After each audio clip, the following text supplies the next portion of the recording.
Bulletin का आगाज करें और सबसे पहले आपको बताएं कि वज़ीर-ए-आज़म शहबाज शरीफ ने कहा है कि पीटीआई की ऑफिशियल वेबसाइट से सिपा सलार के खिलाफ बातें की गई। पूरी कौम जानती है कि एक टोले ने 9 मई को गदर मिर्जा पार्लियामेंट और पीटीवी की इमारत पर इन्हीं के जत्थों ने हमला किया था।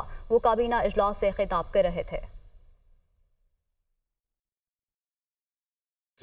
खुद सिपा सलार जो पाकिस्तान के जनरल आसिम मुनीर पीटीआई की ऑफिशियल वेबसाइट से जिस तरह उनके खिलाफ, उनकी ख़ानदान के ख़िलाफ़ जो बातें की जा रही हैं, पूरी कौम जानती है। जिस टोले ने 9 मई को इस मुल्क में गदर मचाया था, पार्लियामेंट में उन्होंने हमला किया था। सबको इल्म है कि टेलीविज़न स्टेशन पर उन्होंने हमला किया था। सबको इल्म है कि वज़ीर-ए-आज़म हाउस के इर्द वही आके उनके जत्थे आ गए थे। आज वही नए हथकंडों से और वो नई वारदातें कर रहे हैं पाकिस्तान के ख़िलाफ़। मैं समझता हूँ कि इस मुल्क को, पाकिस्तान की सरहदों को हमारे जवानों ने, हमारे अफसरों ने, शहरियों ने, माओं ने, बहनों ने अपने खून से उसकी आबियारी की, हिफाजत की है। किसी सूरत भी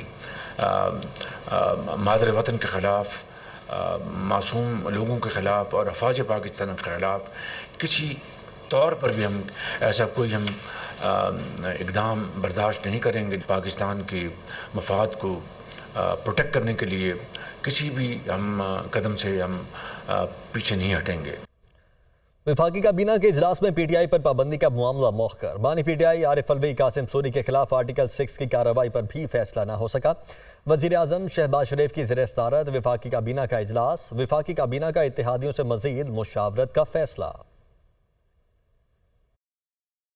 वज़ीर कानून आज़म नज़ीर तार का कहना है कि तहरीक इंसाफ पर पाबंदी के हवाले से वफाकी हुकूमत के पास मटीरियल मौजूद है।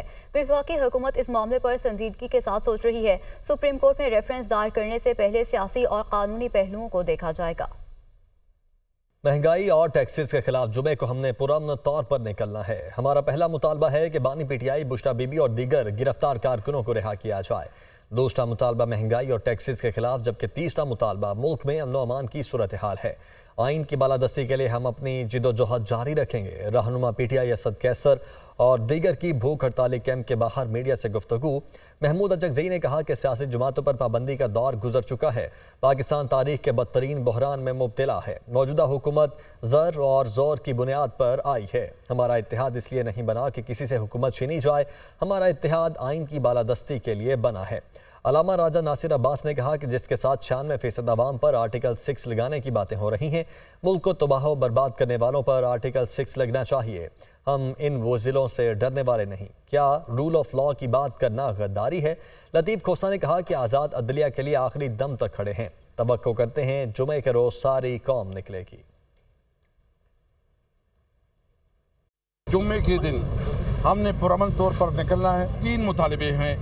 नंबर 1 जो हमारे कैदी हैं, जो जेलों में हैं, उनकी रिहाई। नंबर 2 महंगाई। और तीसरा जो मुल्क में अमन व अमान की बदतरीन सूरत हाल है, जो कराची में है, जो बलूचिस्तान में सूरत हाल है, और ख़ास कर जो पंजाब में भी है और खैबर पख्तूनख्वा में, पूरे मुल्क में अमन व अमान की सूरत हाल के हवाले से 3 नुकात पे निकलना है। जाली हुकूमत को ये कहना चाहते हैं कि हम न किसी के खिलाफ गालियाँ के लिए निकले हैं, न किसी को बुरा भला करने निकले हैं, न कोई हमारे जुलूस से गमला टूटेगा, न कोई गड़बड़ होगी। अगर किसी ने हमारी बात ना मानी फिर हमसे गिला नहीं होगा। वो लीडरशिप जिसके साथ पाकिस्तान के 90% अवाम है, हम सारे उसके साथ हैं, उसको कहते हैं जी कि आर्टिकल 6 लगाएंगे हम इनके ऊपर। आर्टिकल 6 उन पर लगना चाहिए जिन्होंने मुल्क को तबाह बर्बाद किया हुआ है।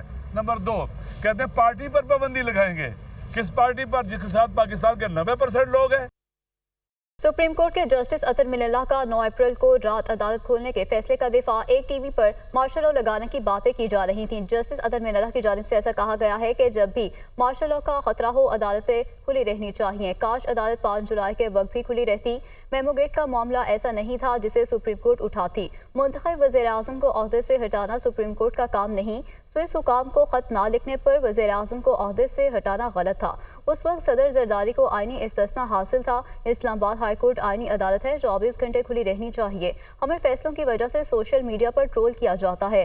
चैलेंजेस जज के लिए टेस्ट हैं, जज को तनकीद से नहीं डरना चाहिए। सुप्रीम कोर्ट के जस्टिस अतर मिनल्ला का न्यूयॉर्क बार से खिताब।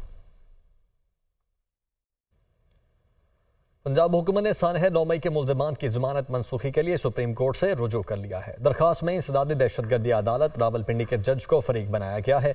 पंजाब हुकूमत ने प्रोसिक्यूटर जनरल के जरिए दरख्वास्त दायर की। बानी PTI शाह महमूद कुरैशी, शेख रशीद अहमद समेत 57 मुल्ज़िमान की फहरिस्त सुप्रीम कोर्ट में जमा करवा दी गई है। फहरिस्त में मौजूद मुल्ज़िमान को नोटिस जारी करने और ज़मानत मुस्तरद की जाए, ये इस्तदा की गई है। वज़ीर आला पंजाब मरीम नवाज शरीफ ने अवामी खिदमत की तारीख रकम कर दी है। मरीम नवाज शरीफ का ख्वाब सेहत आपकी दहलीज पर पाकिस्तान की तारीख में अद्वियात की फराहमी का सबसे बड़ा warehouse project 9 medicine warehouse functional, 17 अरब से ज़्यादा की मेडिसिन और इक्विपमेंट स्टोर करने की गुंजाइश। वज़ीर आला पंजाब मरीम नवाज की रावलपिंडी, फैसलाबाद और मुल्तान में मेडिसिन वेयर हाउस जल्द फंक्शनल करने की हिदायत। गुज़श्ता रोज़ असम्बली में नाखुशगवार वाक़या पेश आया। बलोचिस्तान असम्बली में ऐसा वाक़या बाइस तशवीश और हमारे लिए नाकाबिल कबूल है। तमाम मसाइल को बातचीत से हल किया जा सकता है। पुरअमन एहतजाज सबका हक है, लेकिन एहतजाज कानून और आइन के दायरे में होना चाहिए। बलोचिस्तान असम्बली की खवातीन पार्लियामेंटेरियंस ने प्रेस कॉन्फ्रेंस करते हुए कहा कि पाक फौज और पाकिस्तान का झंडा हमारी रेड लाइन है। डिजिटल दहशतगर्दी के जरिए हमारा दुश्मन खलीज पैदा कर रहा है। फेक न्यूज़ का सदेबाब होना बहुत ज़रूरी है। गवादर में रैली निकालने से CPAC के वफूद मुतासिर होंगे। इस एहतजाज से न सिर्फ गवादर मुतासिर होगा बल्कि पूरा सूबा मुतासिर होगा। गवादर के अलावा किसी भी ज़िले में एहतजाज कर सकते हैं।